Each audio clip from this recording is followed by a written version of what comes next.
Good morning, boys and girls, from Black Powder headquarters and the Bojangles studio high on Sassafras Mountain. CDA presents Real Tree Radio. Welcome to a brand new, unused Saturday morning.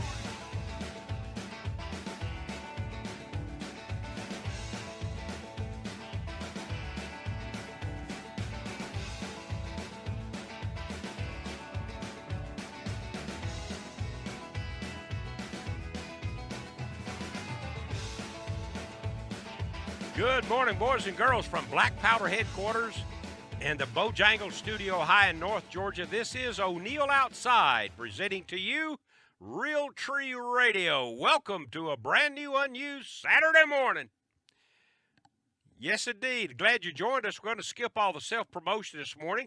We're way behind on the call, so I'm going to go ahead and call and speak to Kevin. He's calling from Dallas, Georgia. Good morning, Kevin. Hey, good morning, O'Neill. How you doing, buddy? I'm sorry I lost you, pal. Hey, can you hear me? Yes. All right. Well, look, I had a question, man. Somebody called earlier, and they were in Dallas as well. Uh-huh. And this is just I'm not a major time hunter. I'm an amateur. I consider myself that at least. But the heat. A lot of people have been talking about the heat this year. Do you think that the heat affects our deer season? And not only that, the gentleman was talking about Alabama and how their season starts later and ends later. Yes. Well, I believe that that's due to rut pattern. Correct. And for instance, I've actually had the best season that I've had this year. I've actually harvested 3 deer in this hot Georgia heat with a bow this year. Right. But I believe that it's all about the rut pattern. You know, in Northwest Georgia where I'm at, our rut usually starts a little bit later, but in Alabama theirs starts even later than ours. Yeah, it starts in January. I don't know. It's been hot, but it's still doable in my opinion. Absolutely. Just if it's warm and wet, then all it means is the food plots continue to grow. Absolutely. It doesn't affect the deer at all. Yeah. But yeah, I mean, I was just curious about that, and I mean, another thing too to think about is with the baiting laws. You know, whether you agree with it or not, but that's another thing that I think that's happening going on in North Georgia as well too. I don't know how Alabama does. I've never hunted there, but I don't know. A lot of people have been, the heat is too hot to hunt, and fleas, mosquitoes, and whatnot. But I've been pretty happy with my season. I actually purchased a muzzleloader today. You were one of the people that kind of I heard you always talking about when I purchased my first one this morning. Uh-huh. And I'm hoping next week when rifle season opens, I'll be able to go do something with it. There you go, man. Yeah, man. That's about it, really. 20 seconds. You'll enjoy the muzzle loading. You really will. I got to I go, hope pal. so. I'm glad you called. Yes, sir. You Thank bet. you. See you soon. This is O'Neill. About to miss my first break, but I didn't with proper coaching. We'll be back.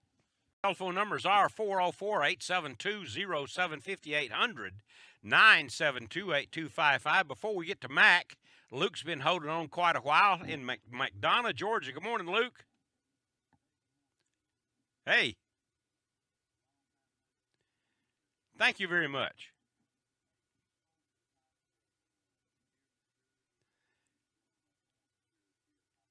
Yes. Uh-huh.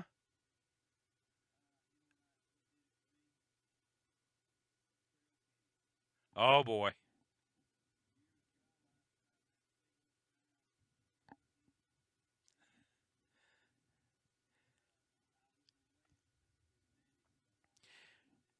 There.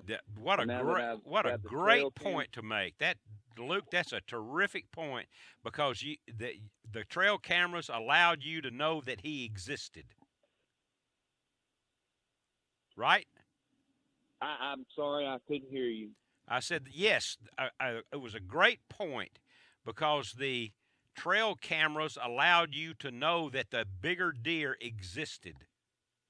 Right. Absolutely. And I've let more 8-pointers walk this year than I ever have. There you go. Years ago, I'd have shot that big old giant 100-inch, because they look so big in the woods, Yes, they do. Struggle so hard to just get your eyes on them, I grew up in the 60s, and it was we'd go a whole season and maybe see one deer. You bet. Yeah, the in the 60s the limit was 1. Yeah. Yep. Yes, sir. And Yes, sir. if you saw a track on a road, you covered it up. Yes, sir. Well, O'Neill, love the show, man, and appreciate you taking my call. You bet. Thank you for calling. It's always good to hear somebody add to the pile, so to speak. And here's Mack with the Ram Fishing Report. Good morning, Mack. Good morning, O'Neill. How are you? Good. I guess fishing's getting good, isn't it? Well, this cooler weather, long overdue, but it energized the fish, especially the bass. Oh boy. Yeah, it's got them moving. Late summer dog days, if you will, are always kind of tough for bass fishing. They get a little bit lethargic, a lot of suspended fish. They're hard to target. And that went on forever because it stayed so warm. We got this extended summer, but now that we saw it changing last week. They were ready to go, but now things are really starting to happen. And that's the good news. It's energized bass fishing. If there's a downside to it, or if there's a footnote to it, the one drawback as we enter this time of year is the fish will scatter out. You'll have fish doing you might have 10 different patterns working. So versatility is going to be key and it changes because you have to change it. Now the front should start rolling in weekly or every 5 days, and that changes things every time you get a weather change. And then you got turnover to deal with. But bottom line is the fish have responded well to this cooling weather, and here on the Lanier particularly, it's energized our topwater bite. That's fabulous. Yeah, and you're starting with the on the striper side. Look for schooling fish. You're going to start seeing those in area lakes now that the water temperatures are falling down into the 70s. So you got fish in the whole water column. You can have them anywhere, and you might catch one with a repel on top and turn around and catch one with a spoon in 50 feet. Oh. I had to do a little bit of everything.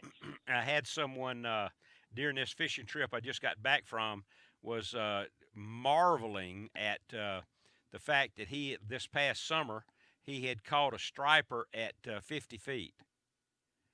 And I didn't want to upstage him, but I said, really, when you go more, you'll find out they're a lot deeper than that.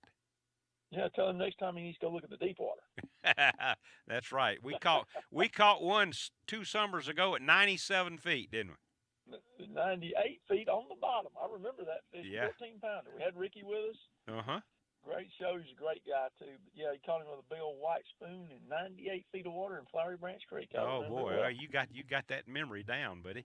All right, so what's the next couple of weeks now, if not hiring you or another guide or whatever to fish the lake, what would you tell the weekend fishermen you do at Lanier to catch some good old spotted bass? Great question, and all the activity or the bulk of the activity is centering around Main Lake, submerged islands, hump, okay, and 25 to 30 feet. And there's a lot on the Lanier and most area lakes.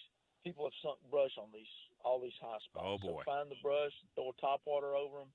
If you just want to catch fish and you want the numbers, if you're bass fishing, robo worm on a drop shot is going to be hard to beat for numbers and consistency. You catch your bigger fish with a topwater, or if you got the patience, throw a jig around that brush, you get the bigger bite maybe. Okay. Look at your map, look at the high spots in the creeks or on the main lake, 25, 30 feet. And actually, a lot of the stripers are oriented to the same places. If you're a striper guy, if you'll just free line a live herring over those areas, or maybe weight him down a little bit with a split shot, and then cast the topwater. Even though the top of the high spot may be 25 feet, you can pull a striper out of the water that deep. Oh yeah, he can be aggressive, can he?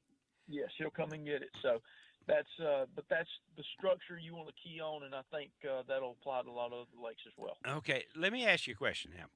By and large, just as a general rule, observation, will you use a bigger bait and be more successful with a bigger bait in the fall than the spring? I think so. I think they'll feed on bigger baits, whether it's live baits or even bigger topwaters. And the water's still warm enough right now. Water's still in the upper 70s. So you got fish that are pretty active. They'll respond to bigger bait, and they're willing to chase. When you get in the spring, and depending on what part of spring, we're talking about water temperatures in the 50s, and you'll probably find them respond to smaller baits better. So, yeah, I think now bigger baits are better. I agree also. I agree bigger, also. faster, and noisier with the topwaters particularly. Something Mack, that I moves a lot of water. I always enjoyed your report, sir, and I hope you get some good reaction from it. Let's see, Absolutely. 770-271-0851. Memory like an elephant. And looked like one too this morning. O'Neill, we'll send the Ram fishing report over. We'll send it over your Facebook page later on this morning, so people. Good deal. Hey, great idea. So the Ram fishing report will be on O'Neill Outside Facebook page. We will send that over later, my friend. Mighty fine. Thanks for calling, Mack.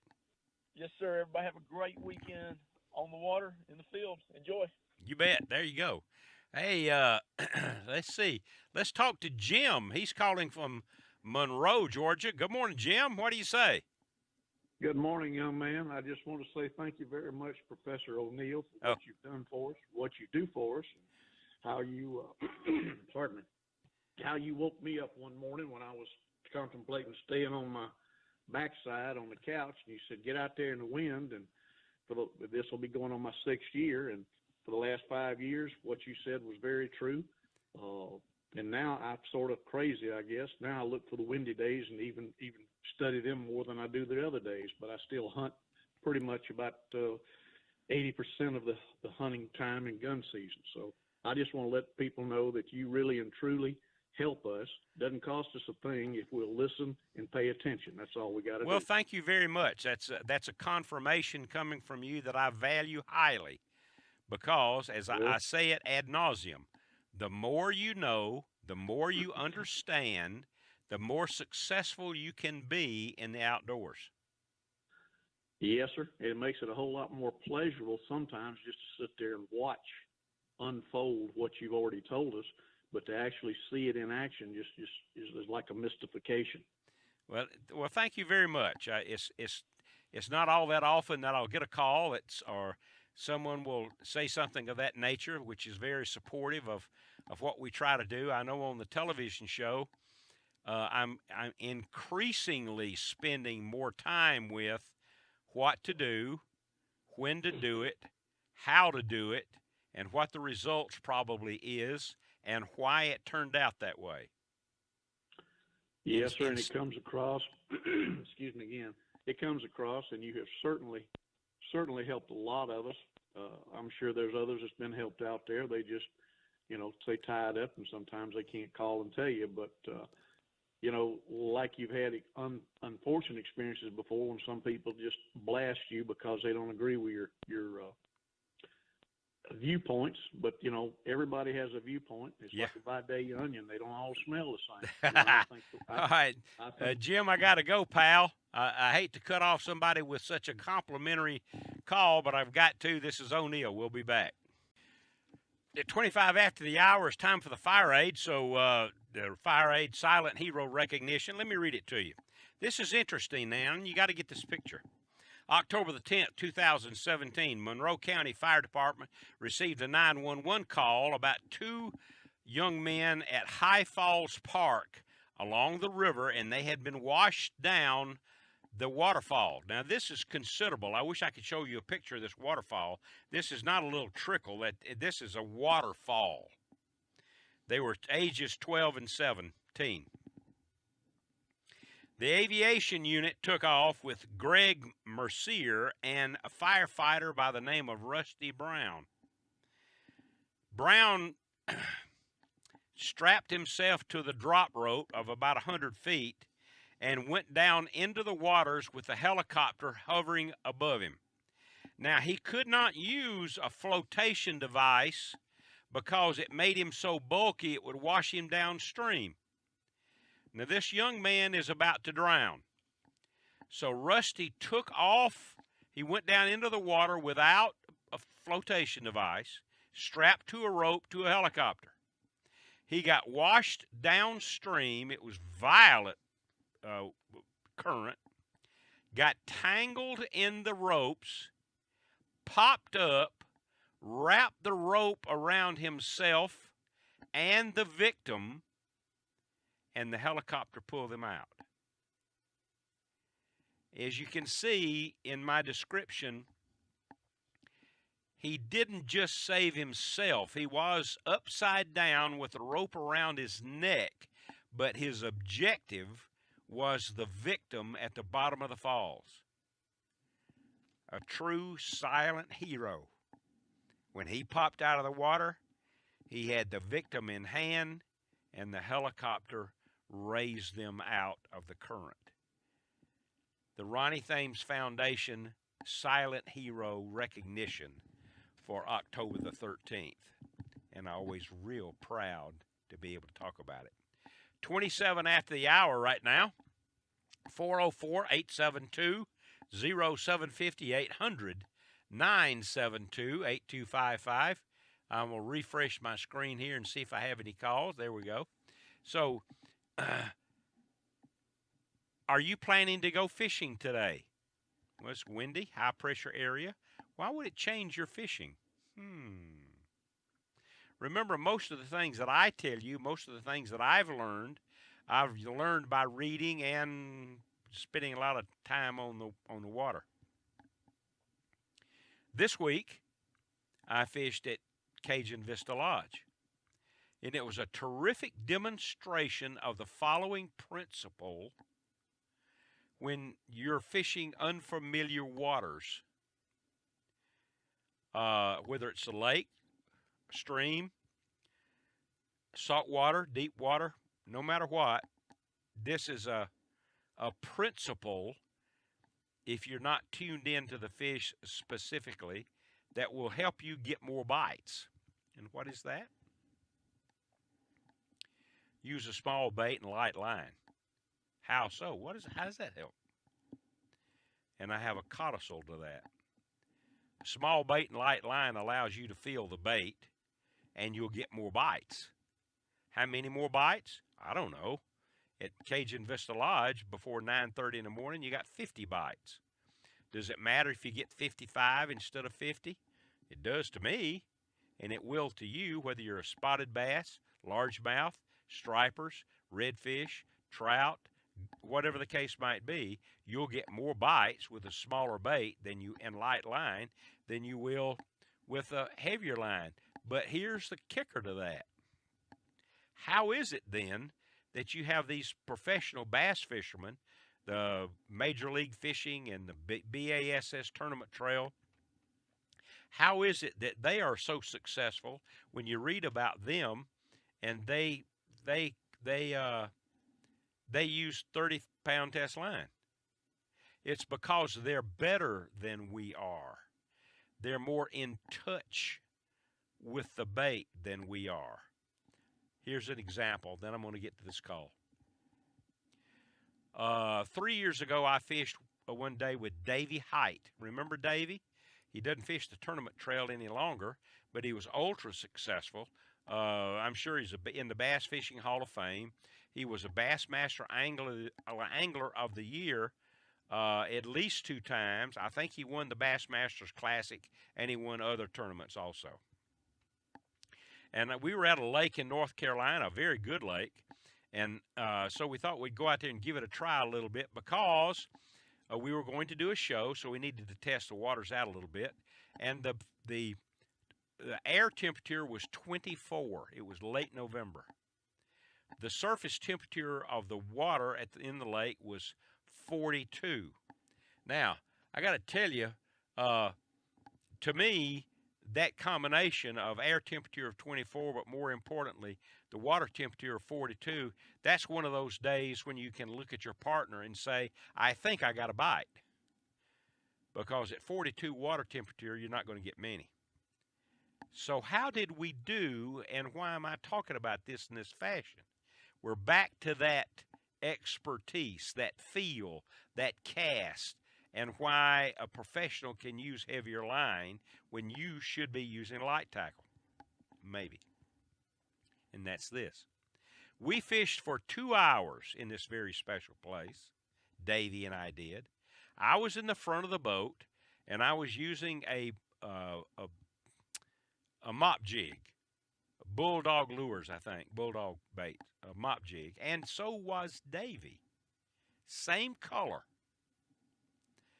In 2 hours, we caught 7 largemouth. that weighed 35 pounds. It was fabulous.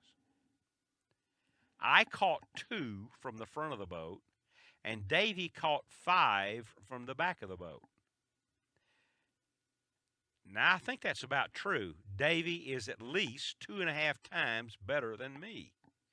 And that's why a seasoned professional that goes fishing every single week, year-round, can catch just as many with heavy tackle as you can with light tackle. But if you'll use light tackle, you'll get more bites. Okay, let's talk now to Larry is calling from Atlanta on O'Neill Outside. Good morning, Larry.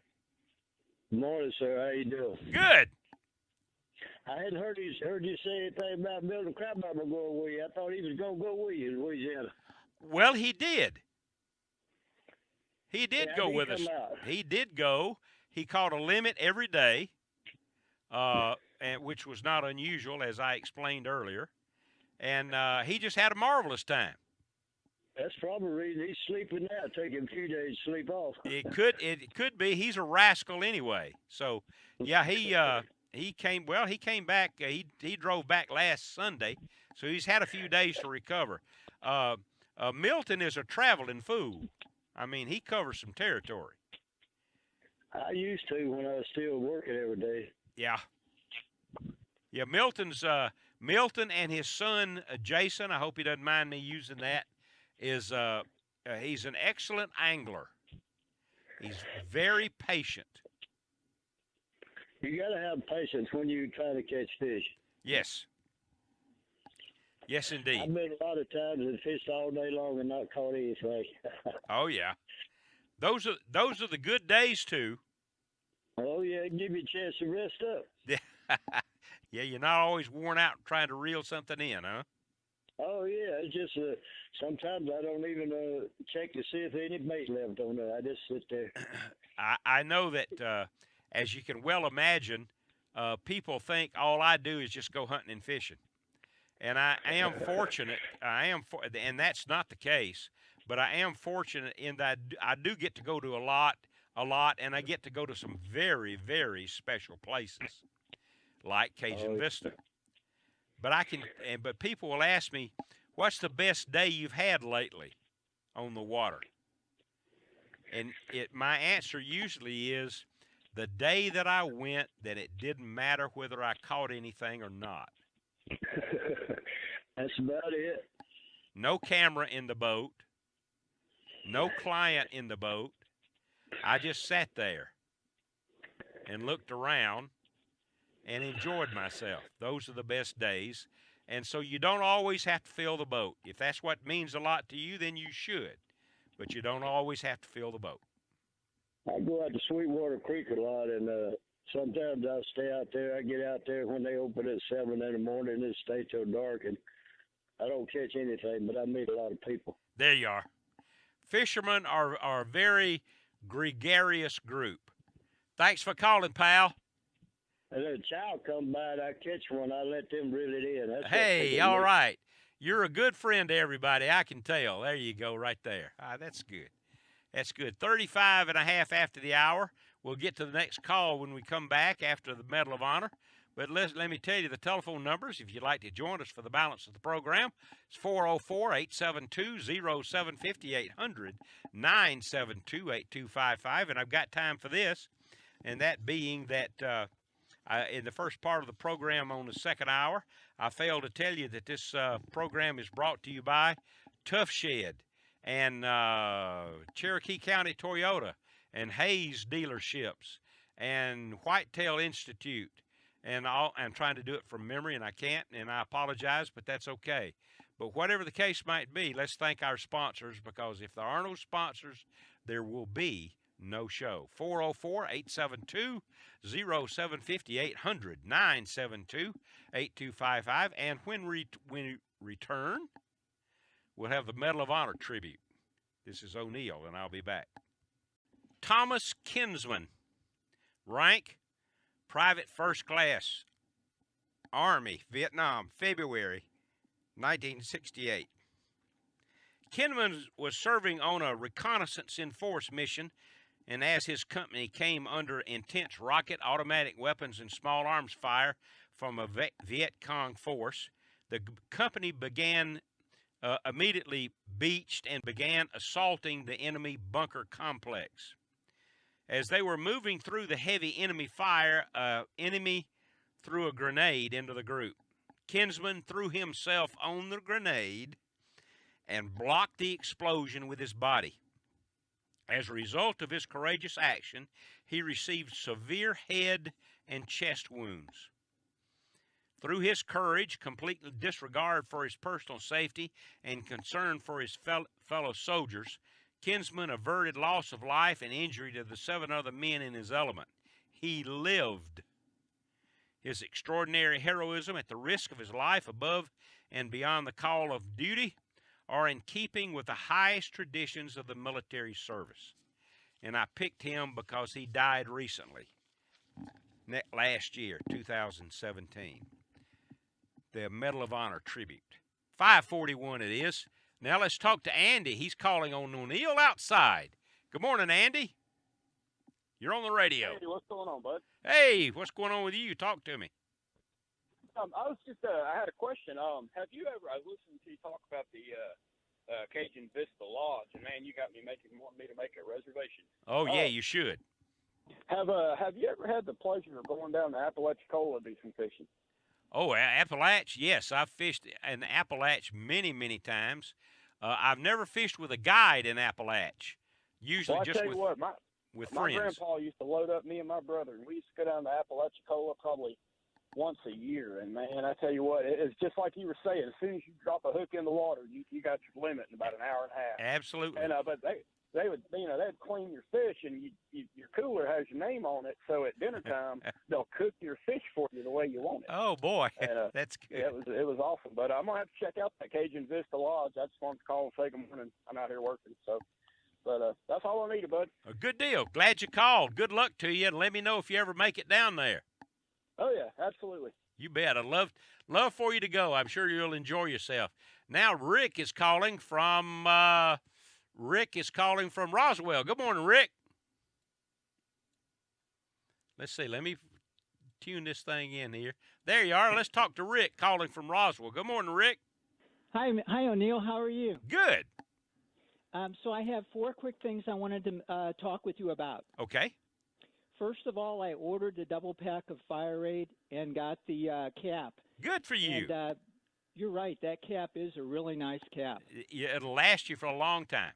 Yeah, it looks nice, too. It fits me well. I like it a lot. But the question I have is, does the Fire Aid have a shelf life to it? Minimum is 5 years. Okay. And So it it's a lasts long really time, longer and than that's good that, enough. but they allow it for 5 years. Okay. Now, the other 3 things, although I'm not a hunter, I listen to your program on a regular basis. Mm-hmm. And I'm not a hunter, but I'm a calculus and physics tutor for high school students. Okay. And what I wanted to mention to you was, are you aware that in calculus we do a fishing problem, and in physics we do a hunting problem? I did among not. the problems that we do. I did not. I'd love to be able to see the substance of those problems. So I'll give you the scenario for the calculus problem. Okay. So you're sitting in a boat, you've hooked a fish, and you know how high above the water the tip of your fishing rod is, Mm-hmm. and you know how fast you're reeling in the fish. We can figure out using differential calculus and some trigonometry or the Pythagorean theorem, we can figure out how fast the angle is changing between your line and the water, and we can also figure out how fast the fish is coming toward the boat. I see. Using calculus and either trigonometry or the Pythagorean theorem. And the So- Pythagorean, I'm sorry. I can't even say it, and I tutor it. Pythagorean theorem is, let's So see, that's the calculus scenario. So that's the sum of the squares of the two opposite side equals the sum of the square of the right angle. Yeah. Something like that? Close. So it applies to a right triangle, and it's as you said, the sum of the squares of the two legs has to equal the square of the hypotenuse. Right, there you are. And so- Hey, listen, Rick, it's been a long, long time. So anyway, you've got a right triangle with the tip of your fishing rod coming down to the water and then going out to the fish, and then your line forms the hypotenuse, and you can do all kinds of mathematical calculations based on that right triangle. So that's the scenario with calculus. For physics, it's a hunting scenario. Suppose that your target is like, 300 yards away. Okay. Although in physics we use the metric, we'd say 300 meters away. Right. And suppose that you're firing your weapon in a level with the ground. Mm-hmm. And suppose that how high do you have to aim above your target if you know your muzzle velocity of a rifle? How far above your target do you have to aim so that when the bullet arrives, it hits where you want it to hit? Okay. And you use Newton's traditional equations of motion to solve that. It's a fairly simple problem to do. All right, let me ask you a question. A question, Rick. If you fired a bullet and perfectly level, and you fired a bullet and it weighed 100 grams, all right? Okay.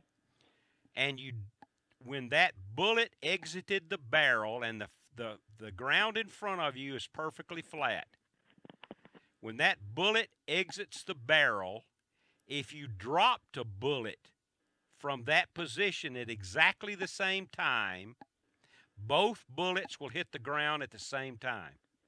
You've had some physics. How about that? You've had some physics training, because that's one of the things that they teach you in physics, is that exactly what you said. Well, I'm impressed with myself. Yeah, I'm impressed with you, too, that not a lot of people know that. Yeah, velocity doesn't change gravity. Right. Gravity, the two force vectors, if you will, are independent of each other. Mm-hmm. You've got the vector of its horizontal velocity, and you have the vector of its vertical velocity, which initially is 0 coming out of the barrel, but then gravity starts acting on it as soon as it exits the barrel, Mm-hmm. and it starts coming down. And gravity doesn't care whether the bullet's moving or not. If it's going to act on the bullet regardless. And so it's just as you said. But here's the question I got, though. All right, go. That physics question, as I was pondering this, I wanted to ask you a question. Do you happen to know what the muzzle velocity of your muzzle loader is? Not offhand, because it would change according to the powder that's inserted in the barrel. Yeah, that makes sense. Because you can use anywhere from 90 grains to 150 grains, whether it's a maximum muzzleloader that can handle a maximum load. So you have the ability to change how much powder is behind the bullet? Yes.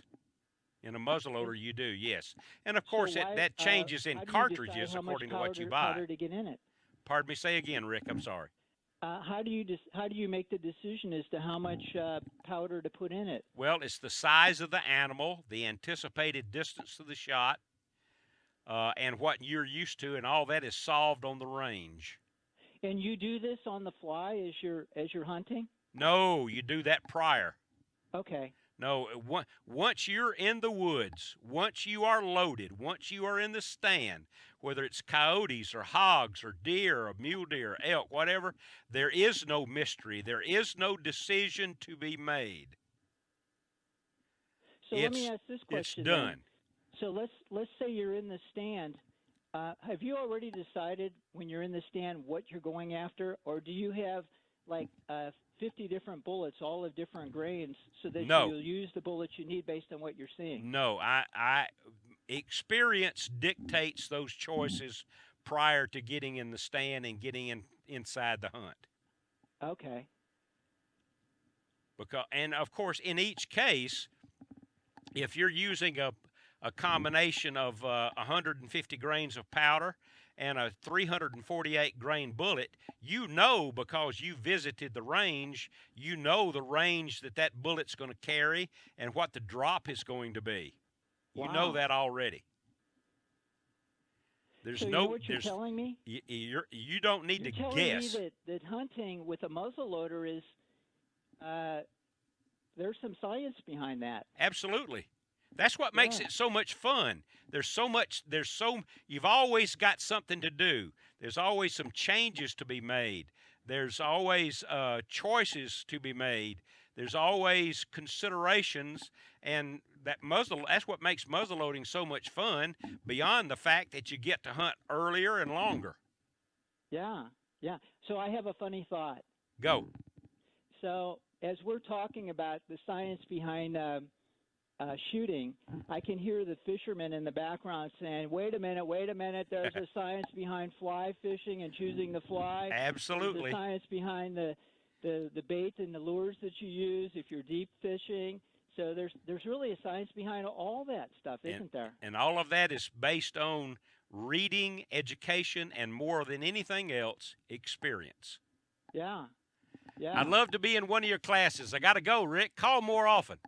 Well, thanks a lot for talking to me. I enjoyed it. I did too, very, very much. See you soon. Call back again soon. Let's see, who do I have next? It's 51 after the hour, and I've got, I've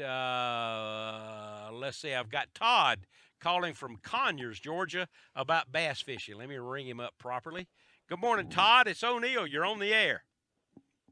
Good morning, O'Neill. How are you? Good, lovely.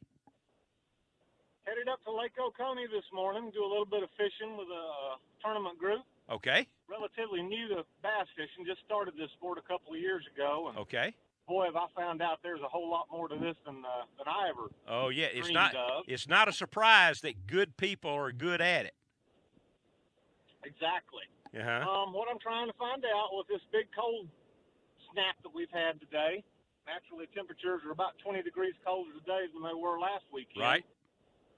What would you recommend? I mean, okay, if I had to go and I hadn't been on the lake, this would be my strategy for fishing Oconee today. I would start out with the first hour with a Zara spook or some other top water bait on the long points. But after an hour, I would put that away. Then I would use soft plastics and jigs on the sides of the points and get a limit fast. But I'd go for a big fish early. Yeah, that's what I'm trying to do. One bite. Maybe you get 2 bites in that first hour. But don't stick with that all day. No, sir. You get away from that when the sun hits the water real high. Yeah, and it's going to be up high early this morning. That's right. You got, at most, you've got an hour. But anyway, I hadn't. Flipping docks. Yeah, that would be a dependable way to limit out. That's what you have to do. You have to limit. Awesome. Well, now you owe me. Now, Todd, I got to go, but you owe me a call next week. You will definitely get it. I'll let you know how I did. Mighty fine. Glad you called, pal. This 53 after the hour, 54 now. This is O'Neill. One more little segment. Well, it's been a busy morning, hasn't it? 57 after the hour. We're about to close up. But let's talk to Charlie. He's calling from Dallas, Texas on O'Neill Outside. Good morning, Charlie. Hey, good morning, O'Neill. Thank you so much for taking my call. I've got a quick question about some youth outdoor. Okay. My son, he's going to have his first season this season, deer hunting. It's coming up here pretty soon. And my question is, should I get him out early, when everybody has buck fever and you got all these new hunters out there kind of getting set up, or should I wait a little later in the season where I don't have as much traffic and there's any people out, and I'm worried about that. Well, to me, that's not the important part. And so you can do either according to your pronunciation, and you can be successful in either case also. There's nothing wrong with the camaraderie and the other people that are going to go hunting with you. The important things to me is that he fully participates, from the fact that he sighted in his rifle at the range. He has his own binoculars. He has his own outfit. He gets to go in with you with his own flashlight. He participates fully. And it's a short trip. It's not a wet trip. It's not a super hot trip, nor is a super cold trip. These need to be fond memories from preparation all the way through to the hunt. And then if you get something, you need to put it on the grill with him. Yes, sir. Comfort. Yes, sir. Okay. Recollection so and take lots of photos. It doesn't matter whether you killed anything or not. Sure. Okay. Well, I really appreciate that. I was really worried about picking the right time to make sure he would enjoy it, and I know there's a rush of How old a is lot he? of people within the first few weeks. Sure. How old is he? He's 10. Well, that's good enough. Does he have his own rifle and everything? He does. He's got a little 243 with that fits perfectly. cut down stock, and he's ready to go. Congratulations to you. Well, thank you. I appreciate that. You're doing the right. You're doing the right thing, Charlie. I got to go, pal. This is O'Neill. What a great call to end, because I'm going to tell you, if you're too busy to go fishing and hunting and take a kid along, you're entirely too busy. I'll see you guys next week.